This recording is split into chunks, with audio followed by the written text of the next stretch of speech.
Nature draws people in. Many find peace, calm, and joy in its embrace. Nature-based tourism has been a popular form of recreation for many years. Visitors see the value of breathing fresh air and hearing the symphony of nature. But at the same time, we humans, intentionally or unintentionally, interrupt the natural patterns. Be it by noise or through disruptive presence, we should be aware of the effects we have.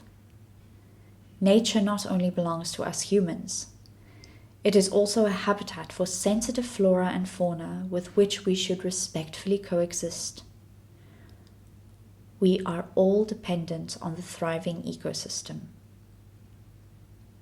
When we plan our recreational activities in sensitive natural environments, we must be responsible to educate ourselves in every step of the process, to behave in a way that does not harm the rhythm of nature. Be mindful to encourage good behavior in nature and be a good example for others. If you had known how your decisions affect nature, would you have chosen a different path?